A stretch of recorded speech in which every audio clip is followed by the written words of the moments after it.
Nagu esimeses AK põllupildis lubasime, siis mina olen veidikene rännanud. Tulin Viljandimaale vaatama, kuidas siin põllumehed toimetavad ja siin võib öelda, et herne ja oakülv on ikkagi juba lõpetatud. Ka varajane oder on maas ja ka siin antud põllumehe juures külvatakse juba suviotra. Ja loodus on Lõuna-Eestis eespool ja seda näha nii puude pealt, põõsaste pealt. Ka kasel on ju lehed hiirekõrvas. Mu kadunud vanaisa andis alati sellist soovitust, et kui kask ei ole veel hiirekõrvas, siis külva ühe peoga, hoia tagasi. Aga täna on kask juba hiirekõrvas ehk võib külvata 2 peoga ehk täistuuridel. Mu kodupõldudel ongi kaer maas, hernes maas ja lähmegi otradega edasi. Siin Põhja-Eestis külvidega alles alustatakse. Hernes, uba ja mingil juhul ka otra juba külvatud. Kuna mul kodus hernest uba külvikorras ei ole, siis tulingi naabervalda, naabermaakonda Järvamaale uudistama, kuidas hernekülviga siin pihta on hakatud. Külvatakse praegusel juhul hernest selline 130 idanevat teraruudule.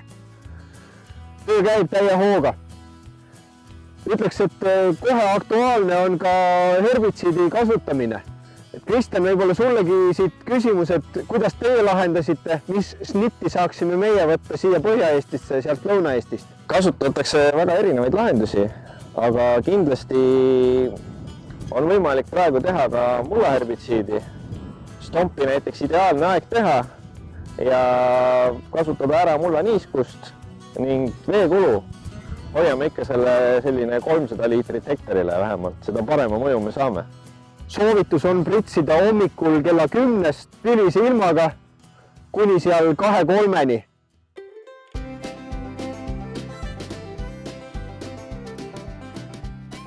Tavinisud siin lõuna pool on väga erinevates kasvufaasides. Antud juhul, kui on varajane sort, varajane külv, on isegi jõudnud kätte kasvufaas 31 ehk põrsumise algus. Mis on hetkel aktuaalne, siis herbitsiidide kasutus. Eelkõige just sellistel põldudel, kus on sügisel jäänud tõrje tegemata. Kui mul endal paar põldu vajavad seda, lähen tõrjuma peatloniga, aga pean silmas seda, et herbitsiid vajab soojust, et selline +7 kraadi oleks vähemalt tagatud. Aga kasvureguleerimise poolest, et lõunas on üksikuid põlde, mis on hilisemas faasis veel ja saaks reguleerida. Alo, aga Virumaa, kas seal saab igal pool veel Zycotseli kasutada või kuidas sellega on? Kasvufaasi mõistes siinkandis Zycotseli pritsimise aeg on käes või mingitel juhtudel ka on ees, aga praegu Zycotseli pritsimist pidurdab pigem öökülm. -4, -1, mõni õhtu 0, et see on ikkagi probleem Zycotseli pritsimise puhul. Öökülma ei tohi olla.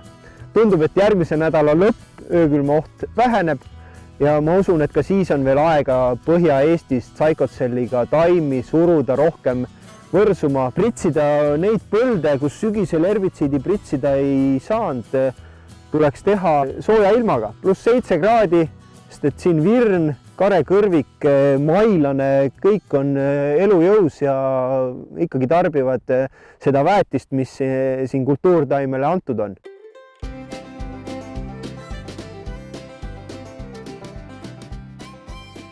Põhja-Eestis on seisud sellised, et rapsi kõrgus enam-vähem 20 sentimeetrit, madalamad sordid väiksemad, kõrgemad sordid natuke peale. Olles Eesti peal ringi liikunud, ütleks, et Tartu ja Jõgeva vahel toimub selline kerge ajas edasiminek. Sealt piirist on näha, kuidas Lõuna-Eesti on ikkagi ajas natuke ees. Ja ega sellest vaatevinklist teangi, et Lõuna-Eestis pritsid päris tugevalt põldudel liikuvas. Kristjan, kuidas pritsisegudega on, et mis te praegu pritsite? Jah, pritsid ongi siin sõitnud juba paaril päeval põldudel ringi. Valdavas enamuses on põllumehed ja ka mina ise teinud siis mikroelementide pritsimist. Kasvureguleerimine kaaruksiga on pigem natukene lükatud edasi ja ma ka ise seda tegin, et oodata veidikene soojemat, olla kindel, et öökülmad ei tule peale. Siin-seal on olnud ka putukaid juba näha, varepeetkärsakaid.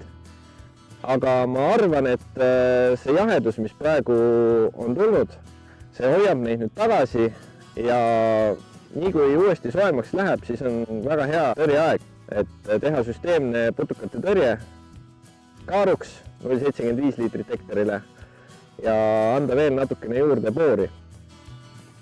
Ei ole hullu, et taim on võib-olla natukene läinud ka kõrgemaks kui see 30 sentimeetrit, aga loodus on ise sel aastal väga hästi taimi reguleerinud, et siin on juba näha, et igast sellisest lehekaenlast on tulemas tõlgõrsed. Ehk taimedel on hea potentsiaal ja seetõttu ka ei soovitaks väga madalat kasvuregulaatori kulunormi kasutada, kui ükskord tegema lähete. Siinpool ütleks, et kasvu reguleerimisega on veel aega. Öökülmad ise reguleerivad natuke kasvu. Kui üldse pritsimise peale mõelda, siis leheväetised, fosfor, boor, need võiks olla pritseringis. Aga ega nendegagi veel kiirustama ei pea, sest et öökülmad on pea igapäevased.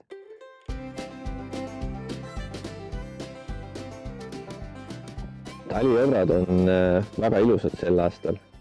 Siin Viljandimaal väga hästi võrsunud põld ning väga ilus taimik. Vaatan siit suurema taime ja võrse pealt, et mis see kasvufaas siin hetkel on. Tunnen ja näengi siit selgelt, et lõigates, et selline 31 kasvufaas on esimene kõrresõrm on olemas. See tähendab seda, et kätte on jõudnud ka kasvu reguleerimise aeg. Mis ma siin veel näen, on see, et taimede lehestik on veidikene täppe täis ja määran ära, et siin on tegemist nii võrkläiksuse kui äärisläiksusega, aga samas on näha ka selliseid füsioloogilisi täppe, mis viitavad puudushaigustele.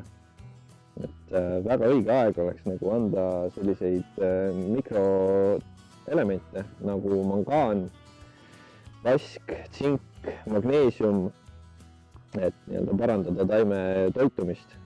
Kui ilmastik on soodne, siis pritsin ühe paagiseguna Medax Max, mis toimetab ka juba veidikene madalamatel temperatuuridel tänu proheksadioon kaltsiumile. Ja Trioxel Powerback 0,4 plus 0,4 liitrit hektarile ja leheväetis.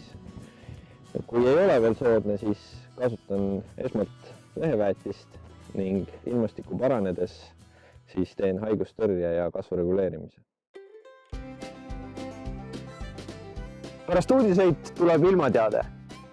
Vaadates tagasi, märtsikuus sademeid Virus ja Võrus suhteliselt ühtlaselt, mõlemil juhul 30+ millimeetrit. Aprillikuus alates siiani sademeid 45-50 millimeetrit. Et sademeid on tulnud sellel aastal üsna võrdselt praeguseks situatsiooniks. Pigem on probleemiks tuul, mis kogu aeg puhub üsna tugevalt ja öökülmad, mida näitab ka veel järgmistel nädalatel. Aga tundub, et siin Virus läheb järgmised 2 nädalat tõsisemaks spordiks. Põllutööd võtavad üha tuure ülesse ja olemegi siis juba spordiuudistega eetris järgmisel korral, kui teile midagi aktuaalselt edastada on. Kohtume! BASF. We create chemistry.